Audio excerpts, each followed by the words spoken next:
Good evening, everybody. Welcome. So glad to see so many of you here with us tonight for what I can guarantee you is going to be a fascinating and fun and very enlightening evening with our guest Cynthia von Buhler, who is the author of these two books behind me. We'll talk more about Cynthia in just a moment. I'm Jennifer LaRue. I am so glad to be hosting these programs for the Mark Twain House Museum, which is a wonderful museum here in Hartford, Connecticut. Mark Twain lived here from 1874 to 1891 during the most productive and happy times of his life. And it's a really great honor to represent the Mark Twain House Museum through these virtual author talks that we've been offering for, it's rounded up to close to 2 years now. And we've really been excited to reach people all around the world and people who have really let us know that they've enjoyed our virtual presence in their lives throughout the pandemic. So welcome back for another one of these evenings that we've enjoyed so much together.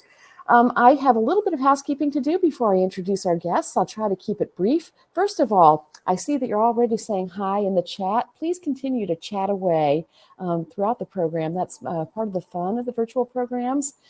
So let us know where you're from and anything else that you want to say. You can comment on things that are being said during the program.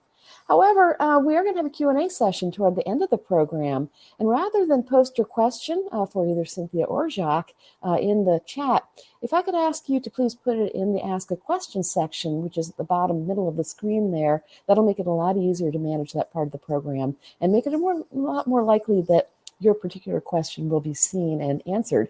So please do that if you can. And, while we're looking at that part of the screen, I ask you to just raise your eyeballs a tiny bit and read that green bar that says your support is vital. Click here to donate to the Mark Twain House Museum. It has been quite a ride for every nonprofit, pretty much for everybody who's trying to keep their heads above water during the pandemic.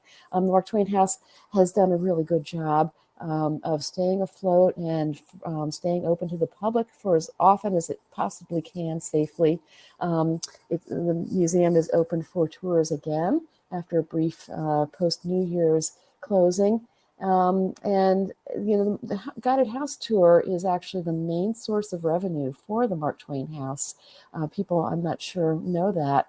And so for a good part of the past 2 years, there have been times when we haven't been able to offer that tour, and that's done a lot of damage. So we have been really grateful for the support of people like you who have attended our virtual programs and supported us in ways large and small, everybody doing their best. And I just want you to know on behalf of the Mark Twain House that every single penny that is donated, be it $5, $10, or whatever, you're able to share by clicking that button. Every single penny is put to very, very good use and very much appreciated by the board and the staff of the Mark Twain House Museum. So thank you for that. I do want to take a moment to thank our formal sponsors. Tonight's program is sponsored by the Wish You Well Foundation and by Connecticut Public WNPR. And it's produced in part with support honoring the legacy of Frank Lord, who was a beloved trustee of the museum for a good number of years. I encourage you, if you enjoyed tonight's program, to check out other programs that we have coming up. We have a ton of them lined up for the next few months. If you could visit us at marktwainhouse.org and take a look at our digital offerings, I think you'll find something to enjoy there. So I do want to introduce our speakers tonight. Jacques Lamarre, who's going to be our moderator tonight, is an acclaimed playwright and a very dear friend of the Mark Twain House Museum. He's going to be speaking with Cynthia von Buhler, an award-winning American artist, author, and animal activist. During her career, she has written and illustrated books for children and adults, created, produced, and directed multi-year theatrical productions, exhibited her art in galleries around the world, made street art installations, staged and promoted outrageous parties, fronted rock bands live and on recordings, managed a record label, appeared on television shows, radio interviews, and podcasts. She's currently focused on graphic novels, reportage illustration, and animal rescue work. And I've had a chance to spend a little bit of time with her during Tech Run and in the green room, and I guarantee you're going to enjoy the next hour with our guests, who I'm going to bring up right now so you can say hello and Give them just a moment to come on screen. There's Jacques. Hello. And here comes Cynthia. Hi, Cynthia. Hi, Jacques. Welcome. Glad to have you here tonight. Thank you. Thank you. And so I do want to say a little word about, we're going to try to share some images. It's been a little bit of a struggle. I want the audience to know. So we're going to do our best. So bear with us as we try to share those images. I'm going to duck out now and sit back and enjoy the program like everybody else. Jacques, will you let me know when I can come back up and help with the Q&A? I will let you know. Oh, I forgot the most important thing. I'm so sorry. If you look in the chat, you'll see links by which you can purchase either the Girl Who Electrified Tesla, or the Girl Who Handcuffed Houdini, or both of them. If you order them through our museum store or through that link in the chat or the links in the chat, number one, you get signed copies, which you don't get if you order them elsewhere. And also know that your purchase supports the Mark Twain House and Museum, and the museum appreciates that very, very much. So consider doing that if you can and will. So now I'm going to duck out, and have a great time, you two. See you in a little bit. All right, bye. Bye. So, hello, Cynthia. Hi. Some people are saying I'm too dark. Is it? Can you see me? Okay, everybody. I can see you, but I want to make sure that everyone can see you well. It is dark where I am. Too dark. Somebody says you're a little dark. I like it a little dark. Is that okay? If anybody wants to go get some wine. Yeah. Cheers. Cynthia and I decided we were going to have giant cocktails, so cheers to you. I'm so excited because you're one of my favorite people on earth. Aw. And same. It sounds like, looking at the chat, looks like you have a lot of friends who've tuned in, and I think by the end of the hour, anyone who's not already wanting to be your best friend or is not already your best friend will be getting in line to become your best friend. And just to give people a little sense of our history, you and I met probably about 15 years ago, 16 years ago, maybe. I think so, yeah. But we didn't meet. We worked. I was the marketing director for Hartford Stage, and you worked with an illustrator, I don't know, a representative, an agent, or? Yeah, my agent. Yeah, we hooked us up. And you created two amazing posters for Hartford Stage Productions. For anyone who remembered the posters for Top Dog, Underdog, and Electra. And I love doing those. I mean, I also did a lot of posters for Seattle Opera. I just love doing posters for theater. It was really wonderful. Yeah, I mean, I figured it was a great opportunity for any illustrator to be able to do something that was kind of, truly creative, as opposed to, hey, can you come up with an illustration for our dog food or something? Not that you wouldn't enjoy that. I actually might have fun doing that, actually. This is the true. Vegan dog food or something. I don't know. So that's where our correspondence started, and then you did an exhibit at the Twain House of two of your children's books, models from your children's books, which was amazing. And then I have them right over here they're in this room, and I have them in this cabinet. Oh, the models? The dollhouse sets. That was a beautiful show. That was really, I really enjoyed doing it there. Oh yeah, it was wonderful. And then I had the good fortune to go to New York and see one of or probably the first theater piece, immersive theater piece that you put together. And why don't you talk about that? Yeah, because I feel like that's a little bit of a springboard to the world of Minky Woodcock. Yeah, it's true. So you want to talk a little bit about Speakeasy Dollhouse? Sure. So that was quite some time ago, and I have an interesting family history where my grandfather was murdered mysteriously in 1935, and nobody knows why. My mom was born on the day he was buried, or his funeral, the day of his funeral. She was being born in one room, and in the other room, he was being laid out in his coffin, because they used to do that. And but she never knew why he was murdered. It was just this mystery in our family. So I decided when I moved to New York, I was going to look into it and maybe do a book on it. I'm still working on the book, and I decided I was going to do an immersive play, because I had seen Sleep No More. Now I'm friends with the people who made Sleep No More, and I'm actually partnering with them on something. But it's I decided to try my hand at creating an immersive show, and it was really successful, and it went on for about 5 years. And then it led me to do, I don't know what, 4 or 5 other shows. Yeah, and your process for that is pretty amazing, in terms of you did a large amount of historical research. And the process for people to even attend the show had a certain level of theatricality to it. Mm-hmm. Yeah, I like that.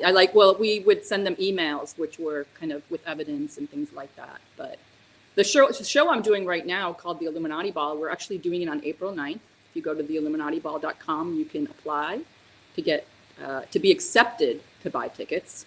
And so that's another, example of where somebody has to actually go through some steps in order to attend. It sort of makes it immersive right from the start. And with Speakeasy Dollhouse, The Bloody Beginning, there was a visual element to it, aside from the theatrical element, and you created a kind of a book for that experience. Yeah, I made a dollhouse that was a speakeasy version of my grandfather's speakeasy. He owned speakeasies in the Bronx. He owned 2 of them. One was a club and one was a bakery. So I recreated that as a dollhouse, and I made little dolls of my grandfather and my grandmother, and to sort of try to figure out what happened. And there's a woman named Frances Glesner Lee, and she did that back in the 40s, where she would make these dollhouse sets to figure out crimes for forensics. And they still use her dollhouse sets to this day to try to figure out crimes, to teach people how to figure out crimes. So she kind of inspired me a little bit there to do that. And I love doing dollhouse sets, because I used them for my children's books, 2 of my children's books. And so yeah, I made a dollhouse that was actually on exhibit at the speakeasy where we did the show. And when you came to the speakeasy, you actually had to climb through a little tiny door. It was about, I don't know if you had to. We did this later. Maybe you came right in the beginning, but eventually we made this door about this big, and you had to climb through to get in. So it was sort of the portal into the world.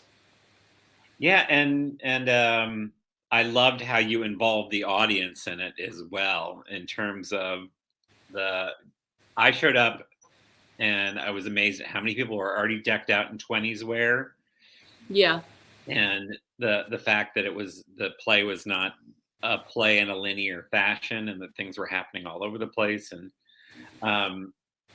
I think that aesthetic permeates, and it's a good time to turn to the world of Minky Woodcock. And we'll talk about the first book in the series, and then we'll talk about the second book, and sure. And we can also look at stuff when we get to, I think, a bit more of the process discussion of turning your vision into the actual books. And for people who aren't aware, each of these books started out as a series of comic books that were then compiled, and I'm assuming kind of fleshed out a little bit more with added content, to become graphic novels that are then, when you purchase either of the books, you're getting multiple issues of the comic books plus kind of end notes and interesting facts and history. So let's talk about. We can try to show them a little bit later. I do have a Dropbox with some images, but it might be a little crazy, because I'm gonna have to go into that other folder. But we can talk for now, and we'll do that later. We'll show some of those. So let's start with just, where did Minky Woodcock come from? Okay, it's funny. The name came from a friend of mine in Boston said that I didn't look like a Cynthia or a Cindy, which is what was my nickname when I was younger. I looked like a Minky. And I didn't know what it meant. And I just thought, oh, that's cool. Okay, I'm Minky. So I made Minky was my alter ego. So when I would do artwork that I didn't really want to put my name on, I would always say that it was Minky did it. And she won some art awards under that name. But the Woodcock came from, I was at dinner with my parents and we were talking about what our porn name would be. And my dad, I think he said that he would be something Woodcock. Or maybe I don't know. I think he said that. But anyway, that's where that came from. It was sort of like, what's our porn name going to be? And it's a very British name. Woodcock is a British name. It's a beautiful bird. And, so I just sort of took that as the name for this series. And then when I met Pearls Daly, she kind of became Minky Woodcock. I met her and I thought, she was in one of my shows, the Ziegfeld Midnight Frolic. And I just saw her and I thought, that's Minky. So she became Minky Woodcock. She's my model. She was the star of the show that we did an immersive show. And she was in it with Houdini was Vinny Cinque. And yeah. Actually, I know that some of my actors are in here. Celeste is here and Matt and Luca. I see all my actors. They're amazing. They're all so talented. Oh, wonderful. I well, see thank Jacques you all there. for being here. Jacques. I don't know Me? how Jacques. So, hi, Luca. Yeah, hi. all right, focus. Sorry. All right. I see everyone talking to me. It's hard. I know. So Minky as a gumshoe. Now, I feel like you're a little bit of a detective. I am. So Minky is kind of a combination of me and Pearls. But I actually started doing these shows, and then my editor came to the show. And his name is Charles R. Dye, and he is the editor of Hard Case Crime. And he was publishing books that are sort of this pulp style books for Hard Case Crime, but they're novels. And he said he partnered with Titan Comics in London, and they said they wanted to do comics. And I said, oh, well, I have some great ideas. And then he said, what would you like to do? And I just, out of the top of my head, I think I said, The Girl Who Handcuffed Houdini. And he's like, I love that title. You literally started with the title. It kind of started with the title and Minky Woodcock, which was my alter ego. And I mean, I feel like having been to your home, having seen and I can't remember, did Illuminati Ball as a comic come before or after these? Or was it in between? It was in between. In between. So it was the Houdini book. Yeah. And then it was the Illuminati Ball book. And then it was the Tesla book. Yeah. And there's another one coming in the Minky Woodcock series as well. Oh, exciting. So the aesthetic of the time period, what draws you to, because I feel like Illuminati Ball also has a little bit of that feel to it of 1920s.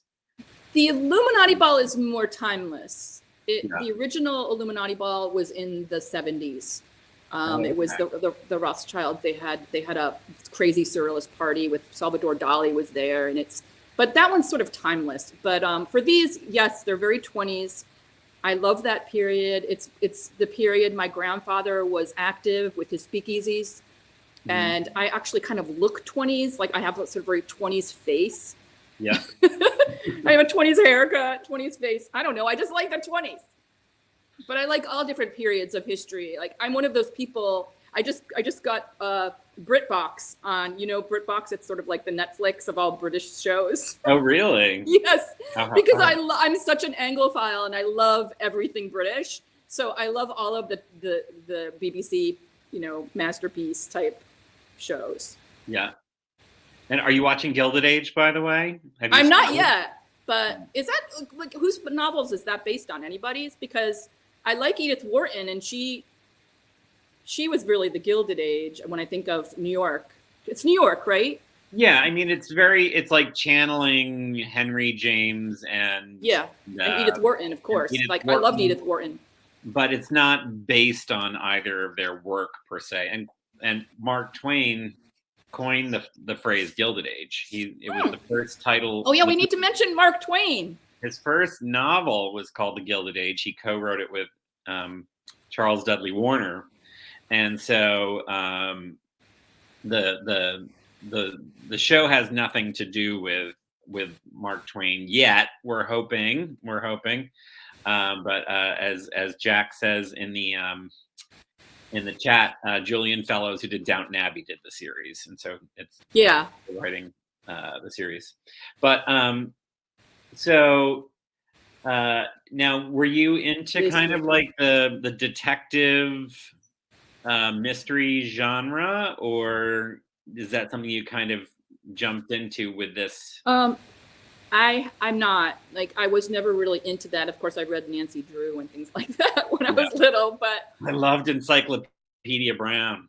Yeah, I never was really into Agatha Christie or Sherlock Holmes or any of that. Like, I'm sorry, but I should probably go read it all now. But but I just feel like I'm more interested in the history. I've always been interested in history and digging up I just feel like I'm the investigator, and I love investigating and researching. It really involves a lot of research.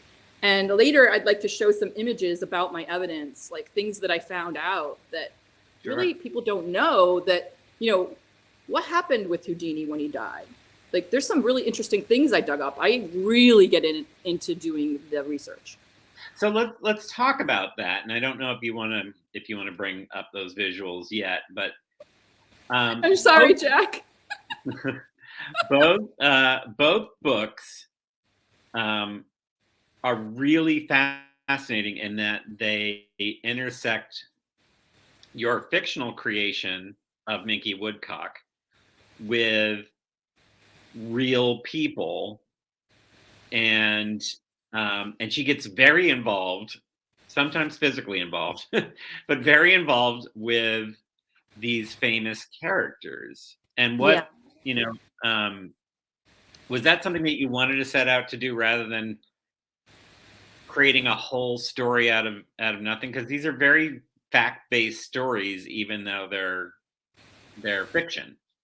I don't know. I kind of feel like I actually went down that wormhole when I was researching them. I did some pretty crazy things. Like, even when I was researching my grandfather's murder, I was stalking mafia guys and stuff. Like, I was sitting outside their house in Long Island waiting for them to come out to find, I that's just how I am. I tend to get really involved, like very physically involved when I'm researching, because I'm just so interested, and it just becomes all consuming.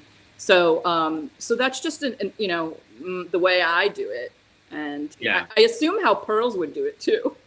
How do you find there's a certain point where you have to pull yourself out of the rabbit hole so you can actually start the story? Because these things can go on forever. Like, I have been working on a play, and by working I mean I will go buy all these books. I'll try and visit historic sites and whatnot, and then at this point it's like, I've got to stop, because this could go on forever. And like, you have less than 100 pages. To create, to tell this story, and you could have thousands of pages of research. So how do you at a certain point say, I've got enough?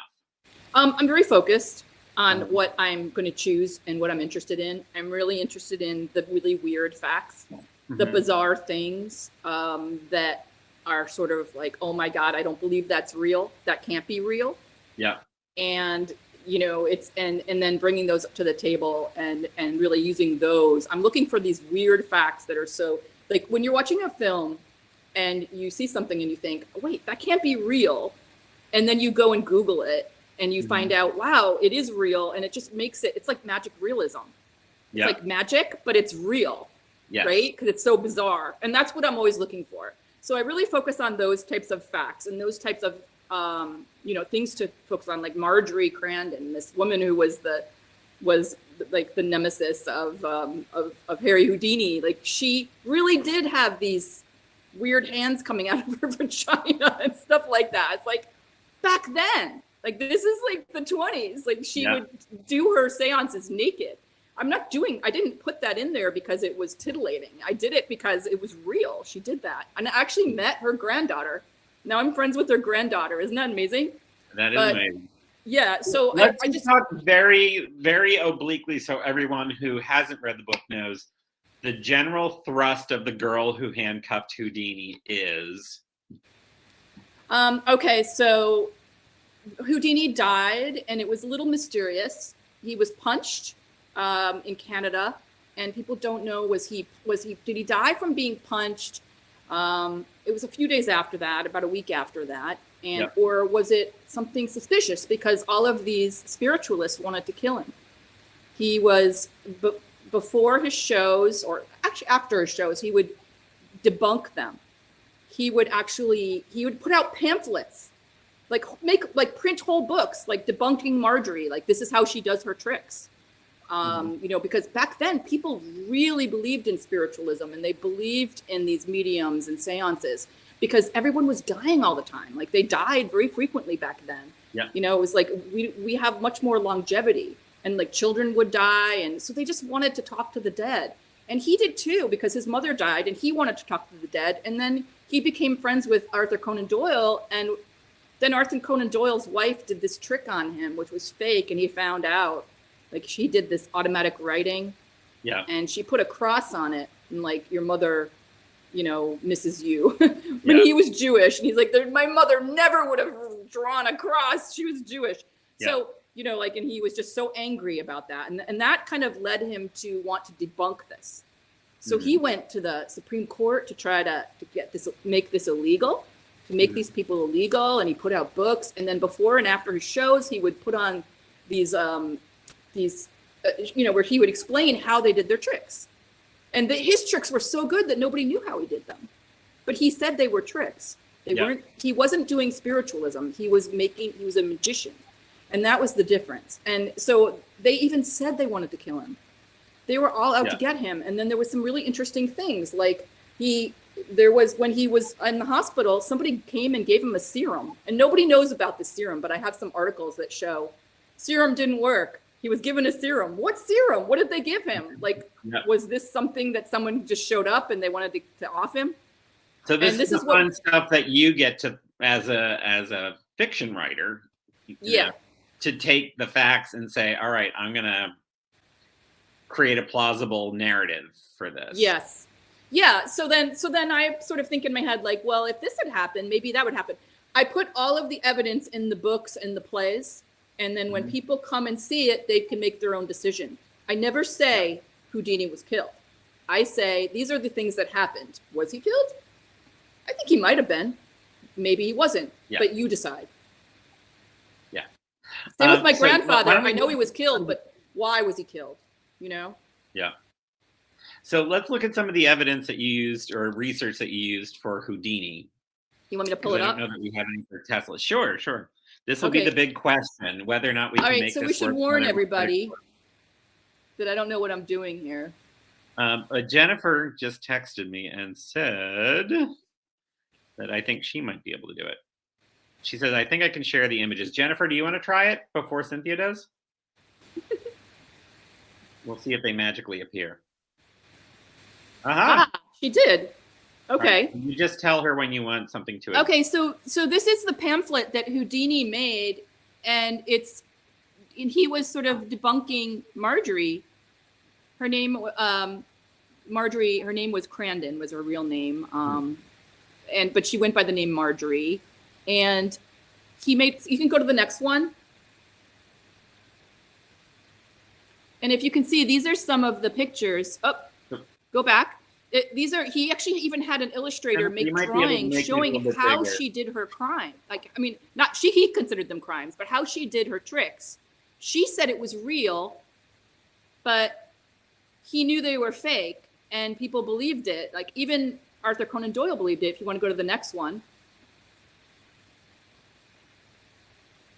So Arthur Conan Doyle was really taken in by Marjorie and believed it to be real. And he, you know, he, I mean, back then, like seeing a woman naked in a seance was pretty daring.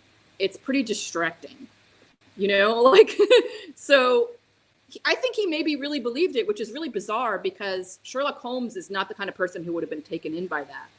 However, Arthur Conan Doyle was, which is interesting. If you want to go to the next one, let's see what the next one is. So they actually took pictures of the hand coming out of her vagina. This is Marjorie doing her seance, and she was trying to prove in Scientific American that she was for real. And they later found out that this hand was like some kind of, I don't know, it was some leather thing. I don't know. And she even used like her dentist's, like a tooth from her dentist. Like she was just a total scam artist, very creative, but that was not really a hand, but it kind of looks like it could have been some kind of weird decrepit hand. You can go to the next one. Oh, go to the next one. Is that it? No, this one's repeated, I think, that image. There you go. So this shows how he was, actually it doesn't. Greatest magician. Oh yeah, see at the bottom, it says he's exposing fraudulent mediums. And the mediums really hated them. They wanted to kill him. And so you can see that he was really making a big deal about it. He really wanted to expose them. So like, did he kill them? Did they kill him? I don't know. You can go to the next one.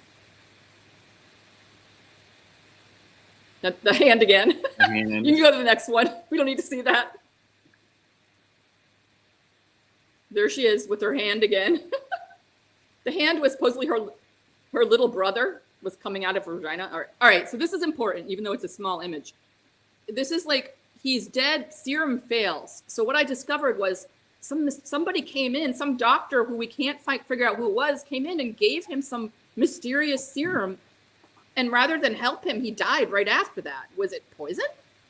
Did some doctor come in and, you know, did someone pay him off and they poisoned him? I mean, it's just kind of weird that there's a serum, but we don't know anything about it. Like, What was it? You know, so that's kind of interesting. The serum I thought was very interesting. You can go to the next one, if there is one. I think that might be a little, nope. This is another thing about the serum. Like a newly discovered serum used for the first time. In Houdini's case, it was to no avail. Okay, so, well, what was the serum? How come we don't know what it is? Who the doctor was? I couldn't find out who the doctor was. It just came out of the blue. So that's just weird. And then he died right after that, even though he was on the mend, and then he died right after getting the serum. So you've got your story now, but this isn't going to be like a regular novel or short story or something. This is a graphic novel. And you're telling it across several comic books that will then be, you know, what's the process for storyboarding and illustrating a comic book? Or sure. Okay, so that's a good question. So what I do is I have all these inside look very, you know, very much like, you know, a comic book. Like, I don't know if you draw them all on one page or each one is a separate illustration, or how I you tend lay them all out. to draw the whole page, and it takes me about a day to draw each page. I'm pretty quick, but it's a lot of art. It's hard. It's not an easy process, and I luckily and it's kind of realistic style. Charles wanted this to be in a very realistic style, a pulp style, so it has to look fairly realistic. You know, even though it's comic book style. Yeah. So luckily I have all these actors from my shows, these amazing models and actors, you know, and I pose them. I invite them over to my house, and I just pose them and start taking some photos. I'll sketch them. I'll photograph them. I'll mix things together to try to figure out what I need. I used friends. I used Charles, my editor, as a model. Do you want to show the model photos? Yeah, we can show the model photos. I want to actually call out some of my models who are here. Like Luca is here. Luca plays Minky Woodcock's younger brother, Benny. And I know he's here. He's in here from Slovenia. Ah. Yeah. So like, and so let's, you want me to, Yeah, oh, she's going to bring it up, right? I don't know if Jennifer has these. I know she got the evidence ones, but I don't know. Jennifer, Do you want me to try it? Jennifer, do you want to pop in the chat and let us know if you've got the other images, or should we have the process photos? That's called Sailor. While we're waiting to hear, do you also hand color? I do. When I say that I do a page a day, I sketch, draw, and color. Oh, hi, who's that? This is Pigby. Pigby. Yeah. I love that. Hi, Pigby. My cats are over here too, but. And Cynthia has 2 actual pigs as pets. That were one was supposed to be like a little pot belly, and she became huge. Yeah, well, they don't stay small. That's just baby pigs. But I love her. It's more to love. She's like 250 pounds now. Both Panda and Nini are both fat as hell, and I love them. More to love. So you hand draw them, and then you hand color them as well. No, I don't hand draw. I sometimes will draw by hand with pencil and then scan it into the computer and colorize it. But I also have been, because of one of my actors, he worked at the Apple store, and he's like, you should use the new iPad to draw. And I never have used computers to draw because they suck. But the iPad pen is amazing, and you can draw anywhere. So I started using that. So I can use that for some drawing and for coloring. So I use that for coloring. And then I bring it into Photoshop and I do some more coloring and some other things to it. But sketching, drawing, coloring, and after I put like a textures on it and stuff, that's all done in one day. So when I'm doing a book, I think, how many pictures do I have to do? And I have to do it all in one day. And I'll be doing it, like I'll be at the hair salon, I'll be doing it. I'll be doing it watching my favorite shows and doing it. I just sit there with drawing all the time. It's a lot of work. And the deadlines are hellish. Can you imagine doing this in like the golden age of comic books where you had to do everything literally by hand? I mean, it's kind of similar. They just have to be in their studio.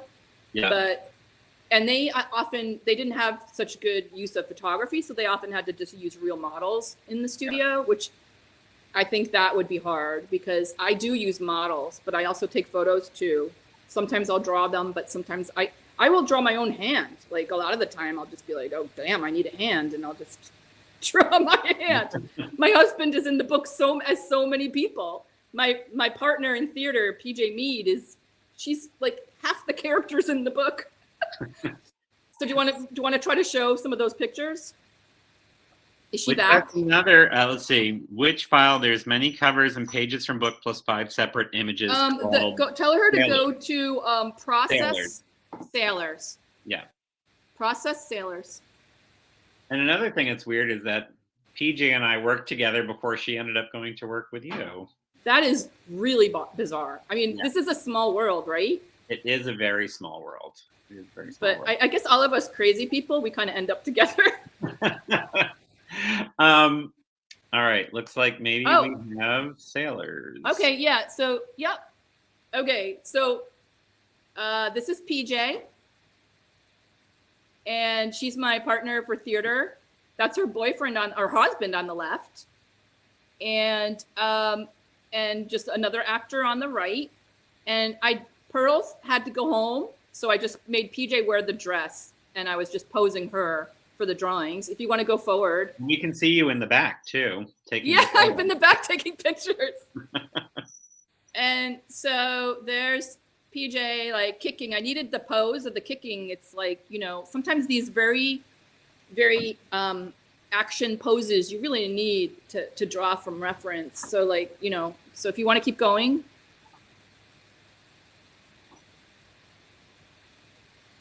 And then later I had Pearls, and I'm like, okay, well, I need Pearls. So like, Pearls, can you just take some pictures of you hitting some guy over the head from behind? So she's hitting him over the head. That's my actor, Chris Green. He played Tesla for me. I had to change him a little bit, and that's Pearls. If you want to go to the next one.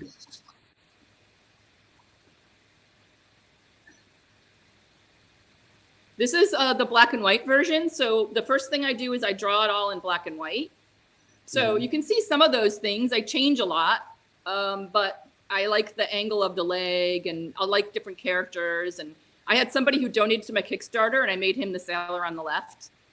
So it's kind of a Frankenstein monster of sketching. If you want to go to the next one. Yeah.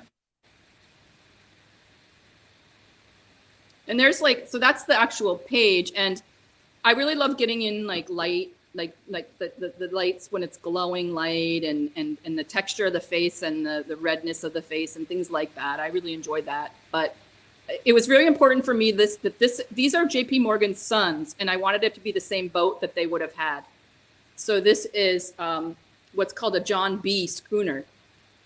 You know the song John B. John B. It's who's that? Who did that song? It was the Beach Boys. The Beach Boys, yeah. So there's actually a very famous boat, is the John B. And that's what they had. They had the John B. schooner. So I made sure that when I drew it, it was the John B. schooner. You can go to the next one. I don't know if we have more. And just so you know, Cynthia, what? JP Morgan, Hartford's own, he's buried here. Really? Yes. Wow. It all comes back to Hartford. I know. And this is the final page in the Tesla book with the. Let's talk about the writing of the. Another thing. Can I just say that I'm such a stickler for things that are real that I wanted. This happened in the boat basin in Manhattan, and I had to go to the boat basin and make sure that this really could have happened there. So like it's drawn from the boat basin. She jumps in the water at the boat basin. And you know the angle of where you see the bridge in the background, like all of that stuff. Like there's so many details in this book that are real, that are based on things that have to be accurate. Yeah. Sorry. No. It's great to hear so you've done the illustration at this point. You storyboarded it out. Then how do you compose the text that then becomes the bubbles, the speech bubbles? The text comes first. Always. So like I would write the text, and then from there, my editor, Charles, we'd edit it. He's an amazing editor. He's an amazing writer. And he would edit it, and then we would just go back and forth. And then once it's put into the bubbles, I do the drawings. Once it's put in, you look at it again, and you're like, oh, you think, I don't need this word. I don't need that. Like when you finally get it into the pictures, I like showing rather than telling. So in my books, I make books with pictures. And for me, I show the emotion in the pictures, and I only use the text what I need. Got it. So it's really pulled back to just the bare necessity of what you need. Got it. In my children's books too. That's the trick of making children's books, is you keep it real simple.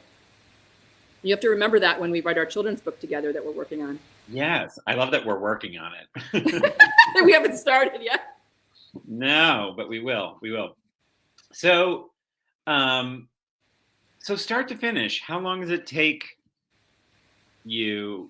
Not including the I'm thinking about it and whatnot, but like, you know. It usually takes about a year. So it'll be the editing usually takes. I write very quickly. Yeah. I'll do all my research I'll do the research for a couple of years while I'm doing other projects, and then I write it very quickly. I write it within a month. And then my editor will read it. It takes about a month or two for him to edit it. Then some other people have to look at it. And then I start drawing, and it takes 1 page a day. What's that? I don't know. It takes about 4 or 5 months to do a book, but it's very grueling and hard. So it's like 4 to 5 months. What? I imagine it leaves no time to do much of anything else. No, that's why I like doing them in the winter, because there's nothing to do anyway. Especially with COVID. I did this during COVID. I did 2 things during COVID. I made the Tesla book, and I built a tower outside my house. And because I don't know that she's going to invite everyone here to her house, she has a home in Stratford, Connecticut. No. Oops, sorry. I sold that house. Oh, all right, got it. Never mind. You didn't know that I sold that house? No. Yeah, we bought a house in upstate New York, and that's where I built the tower. Shut up. Yeah. Oh my goodness! I thought you were yelling, "No, I don't want people to come to my house." No, we sold that one and we live in upstate New York now. Oh my goodness! Oh well, I'm glad I didn't go to your lake party this summer. Well, we have a lake there. Oh, gotcha. So, but your house in Connecticut was amazing, and I'm assuming that this is similarly amazing. Oh, this is way better. Yeah, this is like it's a kind of the same thing. It just looked better. Oh yeah. Oh good. So let's talk about the Tesla book, because that was your pandemic project. Okay. And the challenges of doing that book during the pandemic. Yeah. Do you want to show some images from the book? Sure. Is she able to or no? Jennifer? This would be, oh, she says, this would be, let's show images. It's pages, I think is what it's called. Okay, pages. And then we can maybe breeze through many covers. Yeah. All right, while she's working that out. So Houdini became a show, right? Houdini was a play, and it was really amazing. And I love that play because what we did was when people bought tickets, they could choose who they were going to be with. So we had two different partners. Each actor had a partner, and then you could choose, I'm going to be with Houdini. I'm going to be with Houdini's wife. And you could choose who you're going to be with, which was really fun. So people would come back again. They would see one arc of the show, and then they'd come back and see another. And is there going to be a Tesla show? What? Is there going to be a Tesla show? We haven't planned a Tesla show. Right now we're working on the Illuminati ball. We're bringing that back, and maybe Tesla eventually. Got it. All right. Jennifer, can you make these full screen? All right. And so I'll just let you talk through these, Cynthia. Okay. One thing I want to say about the Tesla, we went to the New Yorker hotel where he died, and we stayed there, which was really fun. And my actors and we did some photos there, and we played and had fun. We got one of those big balls, and we were doing the thing where you you touch it. And you were in the room that he died in. Yeah, we stayed. You can stay overnight. Just so you know, you can stay overnight in the New Yorker hotel in the room, the Tesla room where he died. He lived there. Yeah. So amazing. But okay. So this is just a dream sequence. Like, this is just a page with the dream sequence. So you can go forward. These are that's from the Tesla book. Pigeons play a very big part in the Tesla book. I don't know if many people know this, but Tesla was in love with a pigeon. His wife was a pigeon, this beautiful white pigeon, and he was a little crazy. He had OCD. I do too. I also love pigeons, and I raise pigeons. So we have that in common. But here he is with his pigeon who died, and he's dead there when the maid finds him dead in the hotel room. And that's PJ once again. As the maid or the corpse? She was the maid. Chris Green was the corpse. This is just a scene. Actually, the New Yorker hotel had an ice skating rink, and Benny Goodman would come and play in the ice skating rink, and people would come and have dinner and watch. So this scene happens. This is the actual, it's no longer there, but I had to make up the ice skating rink. So if you want to go to the next one.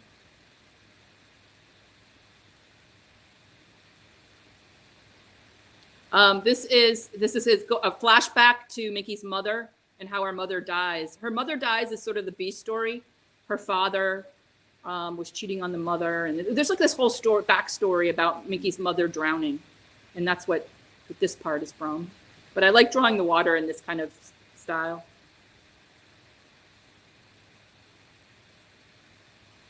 I love this. Pearl's we were on my bed in my apartment. I live in a townhouse in Manhattan. I'm moving, but that's where I live now. And she had a cigarette in her mouth, and she did this great pose, so badass, that I painted it for a cover too, but that's Pearl's doing a badass pose. You go forward.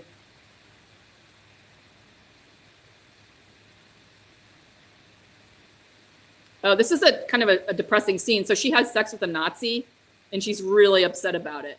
That's the guy she's shooting. But in this scene, she has sort of like the blood on her body from shooting him is like a swastika, which is kind of a dark image. But I don't know if people will see that or not. But it's kind I of. didn't, but now I see it. Do you see it? Yeah, it's very subtle. Yeah, it's like it was kind of horrible. I had a grimace on my face when I had to draw that, but she was very upset about it. You know, like can you imagine finding that out? So he goes down in the end, but yeah. We knew we had to kill the Nazi. Well, actually, he doesn't die because these are based on a real guy. This is the skating rink again. So I thought, okay, skating rink, electricity. What a great opportunity to have a murder by putting electrocution into the skating rink. So she gets electrocuted on the skating rink. That's not Minky. That's a different person. We do. You do explore a little bit of the Tesla versus Edison. I do. Yeah.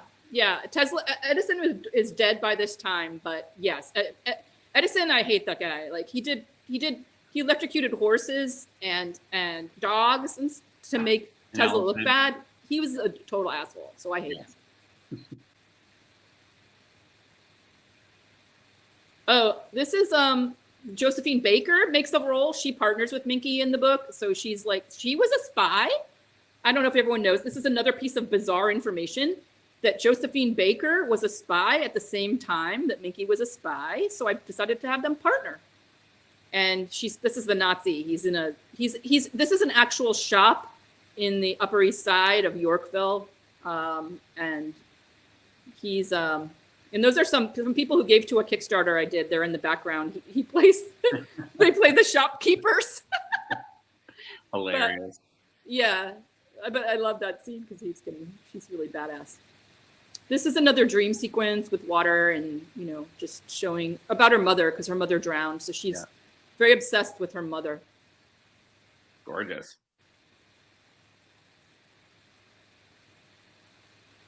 And she's partnered with Josephine Baker. Now, I don't know if most people know this, but as well as being a spy in the 1920s, Josephine Baker was also bisexual. So, they kind of partner as not only as a team, but they also partner in a relationship.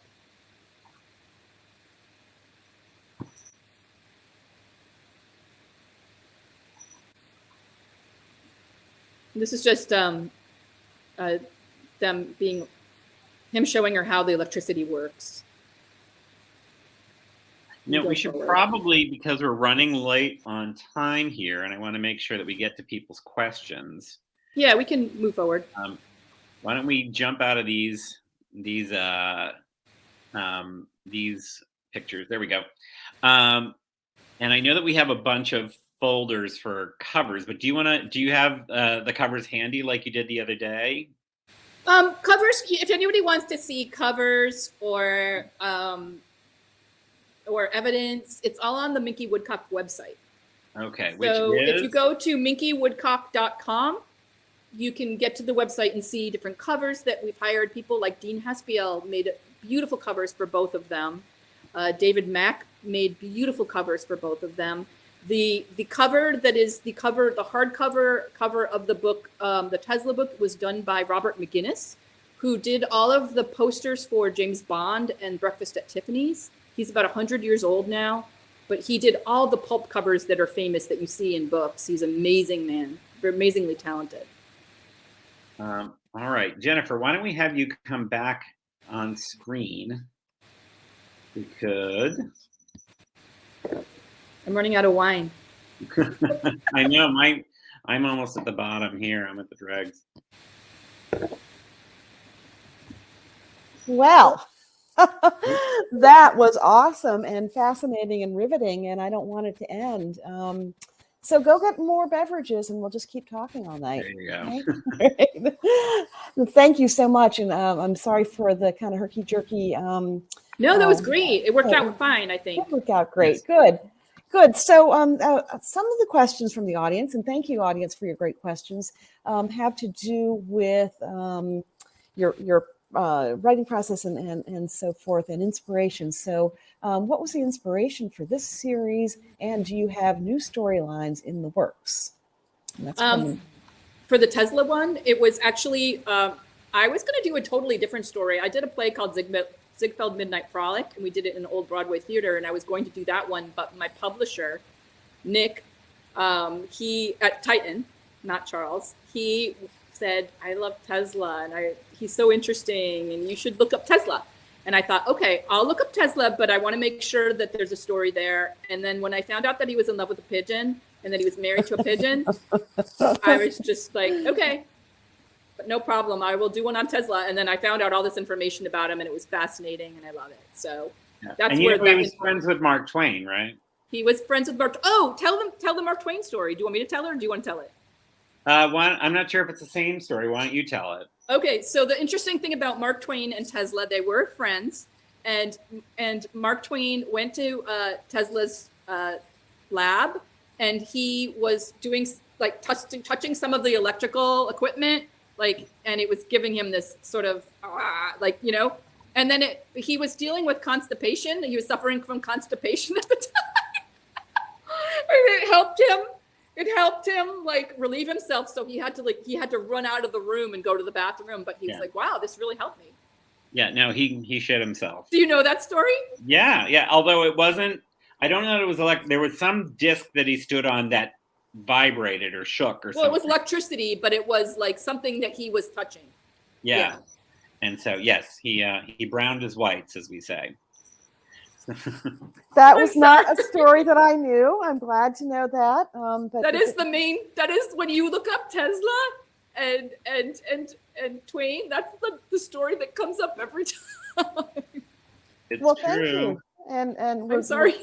Well, at the Mark Twain House Museum, Mark Twain has embraced warts and all, and we love to hear all sides of his story. So thank you for that. He was a character. So when I did the Brothers Booth, we did the Brothers Booth at the Players Club, and that was about the Abraham Lincoln and how the murder of John Wilkes Booth. But we told it through ghosts. We had ghosts because it was taking place in the 1920s, but it was about the two brothers. One, they were both actors and they were fighting. It was like North and South, kind of like now with politics. And but Mark Twain was in it. Did you come to that one, Chuck? I did. I wanted to, and I didn't make it down there. And I've always wanted to go to the Players Club because Mark Twain was a member, and they have. And Lord Cat is our actor, and he played Mark Twain. He's an amazing. He looks just like Mark Twain. He also plays Benedict Woodcock. He's like one of my actors. Yeah. Oh. Got it. Anyway. And Edwin Booth came to the Mark Twain house and had dinner there. That doesn't surprise me. Yeah. Yeah. Great. The good Booth, not the bad. Did I answer the question? I don't even know. I think that you did. Okay. I think the one question was continuing adventures, though. Are we allowed to have a sense of what Minky might be doing next? It's very weird, and I talked about it on Facebook. And if you want to find out more about it, just go and follow me on social media. I'm Cynthia von Buhler on Twitter. And if you interact with me, I will follow you back. It's not Cynthia, didn't fit. Cynthia von Buhler on Twitter. Cynthia von Buhler and on both Instagram and Facebook. And I talk about it. Sometimes I ask my friends for help in deciding what the next one will be. But it kind of has to do a little bit to do with James Bond and a little bit to do with a very enigmatic sea monster. All right. We look forward to it, and we hope you'll come back and talk to us again about that once it's ready for public sharing. Will do. So 2 questions about your actual technique. Besides the art, doing it on a computer, do you also handle the inking and lettering, says Jack Saloni?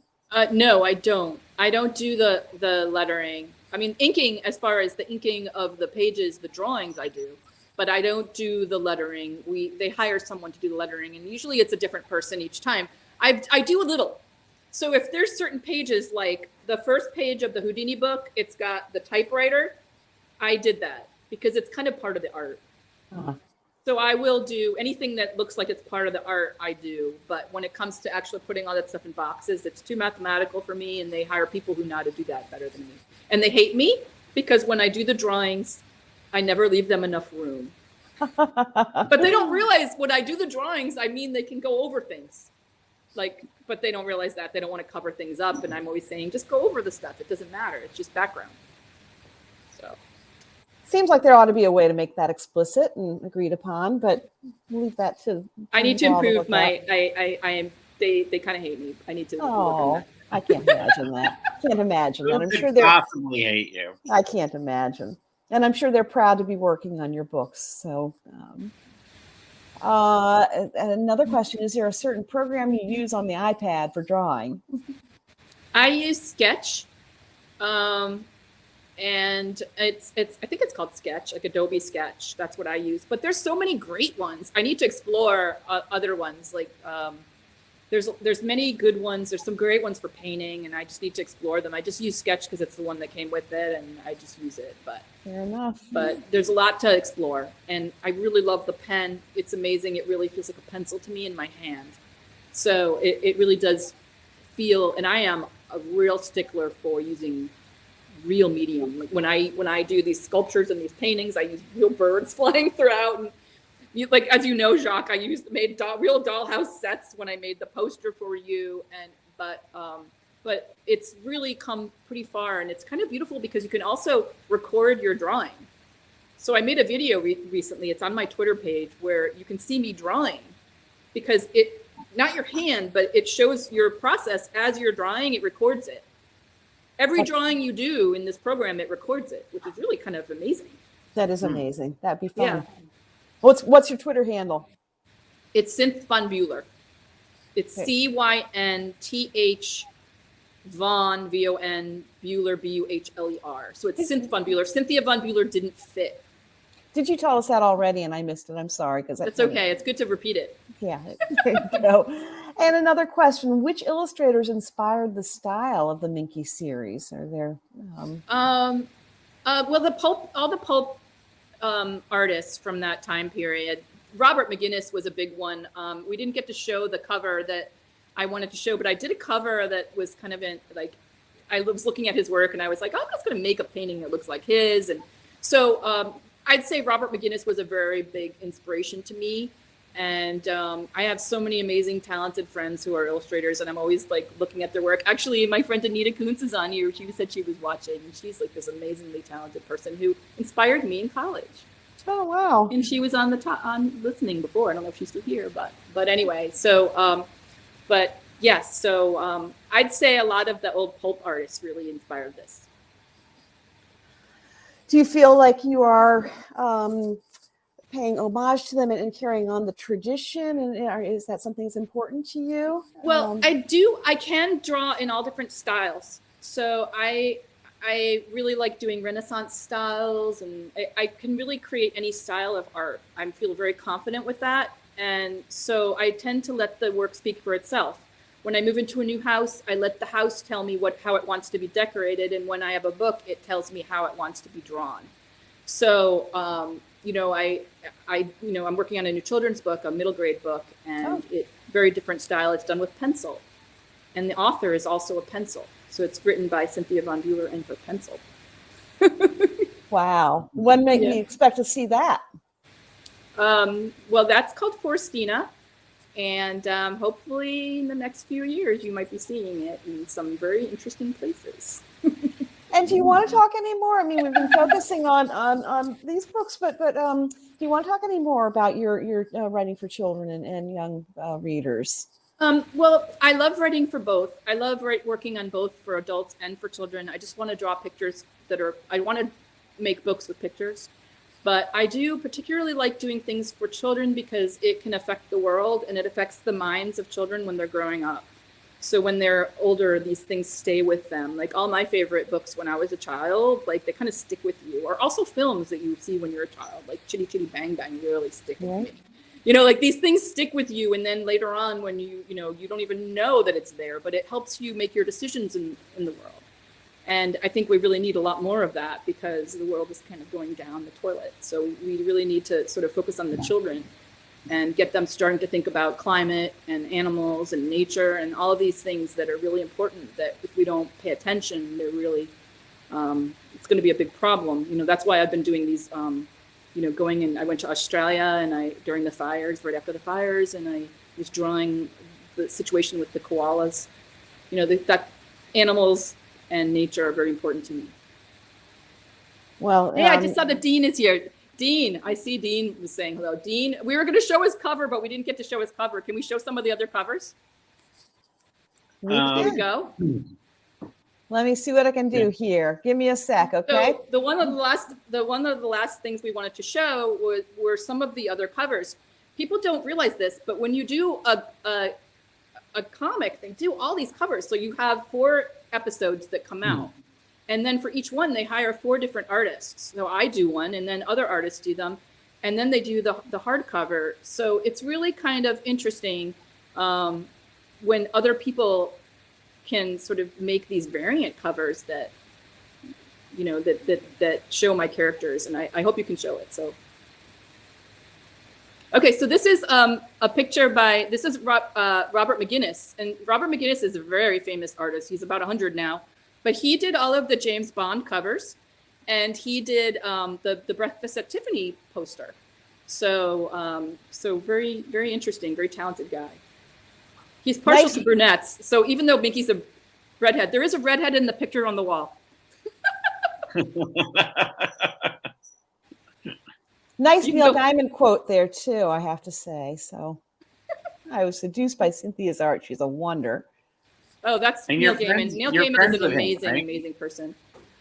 This is Dean's picture. Isn't that amazing? He did one for both the Tesla and the Houdini, and I just love his work. He's very famous. He won an Emmy for his art for Board to Death, and he did all of the graphics before that.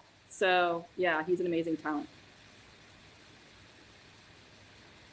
This is David Mack. He's done so many different things. He did all the Kabuki books, and he's a very well-known comic book artist. And he did both covers for both Houdini and Tesla, and I think his work is very beautiful.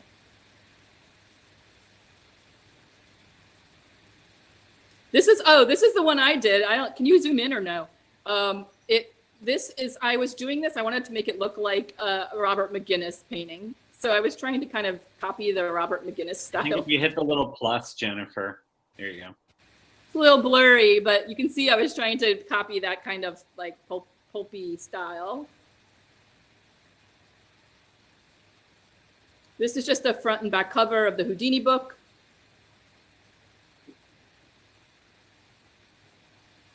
This is a painting I did. Remember I said there was a great pose that Pearls did that was just so badass. This is that pose, and I decided to paint it. So. That was another cover. And so that was painted. That's not drawn. Yeah. Correct. Oh, and then Charles, painted. And then Charles did this. Charles, my editor, is a photographer, and he did all these photos of Pearls, and he does a cover for every single issue. So like every comic has a cover that's a photo that Charles did of Pearls. And she's a beautiful model. She's a talented actress. These are all available in the stores. These aren't discarded covers. These are all, you can still buy them like in the stores and online and like on Titan. If you go to minkywoodcock.com, it has a link where you can find different books. Like comic book stores, always try to buy from comic book stores if you can.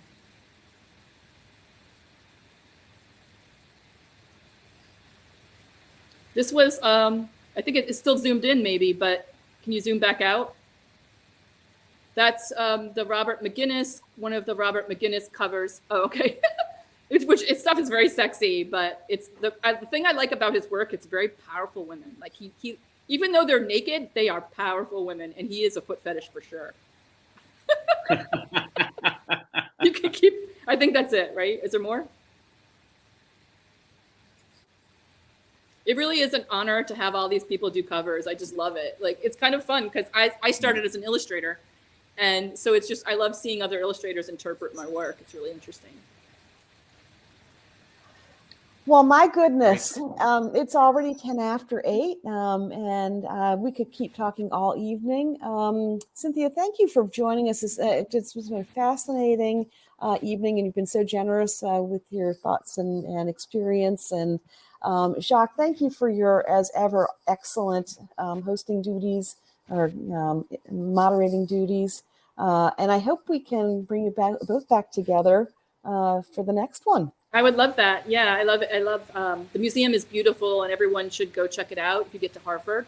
It's a beautiful house, and it's just Mark Twain was a fascinating person, so it's definitely worth the visit. Well, thank you for that. We didn't even ask Cynthia to say that, so that's awesome. Thank you. Thank you to our audience for being, as always, excellent and for your wonderful questions. If anybody wants to ask me any of these questions that they didn't get answered, you can ask me on social media, on my Twitter page, which is Cynthia von Buhler, or on my Facebook, my personal page, I respond to more, or Instagram. Well, thank you for that, Cynthia. And I was just going to say, this program has been recorded. It will live on the Mark Twain House website, marktwainhouse.org. Nice. So you can come back and watch it anytime you like. And also, the cool thing is, the chat remains live in perpetuity. So if you've made friends here, or if you want to continue the conversation, you can come back and continue talking. That part keeps going. So can I go get some wine and come back and answer some people's questions? You can if you want. Or I see so many people. I feel so bad because they were asking such, well, just know I'm going to go, but find me on social media. I love all of you people out there. You're wonderful. And these are, I was reading your questions. I don't know if you noticed my eyes looking over here. I was kind of distracted reading the questions. No, that's part of the fun. But really, Cynthia, if you are willing to, just hop on our website or just follow the link that you followed to come here tonight, and you'll see the chat, and people can continue to talk with you, and you can continue to talk with them. Okay. So, and thank you to those who have hit that green donate button. We really appreciate it. And here in the Northeast, we're expecting a big snowstorm, so everybody be safe and healthy and well. And Jacques and Cynthia, thank you again for a wonderful evening. It's been fascinating and fun. Thank you. Bye, everybody. Bye, everybody. Good night.